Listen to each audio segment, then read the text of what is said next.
முதுகுளத்தூர் சட்டமன்ற தொகுதியில் தேர்தல் பிரச்சாரத்தில் ஈடுபட்ட அதிமுக வேட்பாளர் ஜெயலலிதா பெயர் கொண்ட சிறுமியை பார்த்ததும் பொன்னாடை அணிவித்து வரவேற்ற சம்பவம் நிகழ்ச்சியை ஏற்படுத்தியது.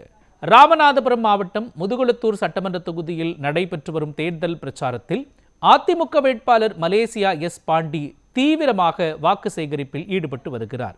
இந்நிலையில் முதுகுளத்தூர் சட்டமன்றத்திற்கு உட்பட்ட கமுதி மேற்கு ஒன்றியம், ராமசாமிப்பட்டி, கோரைப்பள்ளம், கீழ ராமநதி, மேல ராமநதி, காவடிப்பட்டு, கரிசல்குளம், நீராவி, KM கோட்டை உள்ளிட்ட பகுதிகளில் தீவிர வாக்கு சேகரிப்பில் ஈடுபட்டார். பொதுமக்கள் ஒன்று கூடி பட்டாசு வெடித்து, மாலை அணிவித்து, குலவையிட்டு, ஆரத்தி எடுத்து உற்சாகமாக வரவேற்பு அளித்தனர். ராமசாமிப்பட்டி கிராமத்தில் பொதுமக்கள் மத்தியில் முதுகுளத்தூர் சட்டமன்ற தொகுதி வேட்பாளர் மலேசியா எஸ் பாண்டி தீவிரமாக தேர்தல் பிரச்சாரத்தில் ஈடுபட்டு கொண்டிருந்தார்.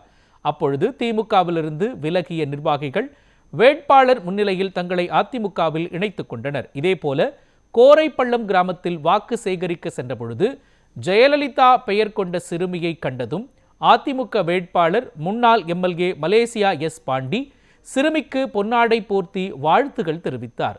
இந்த சம்பவம் கிராமத்தினர் மத்தியில் நெகிழ்ச்சியை ஏற்படுத்தியது.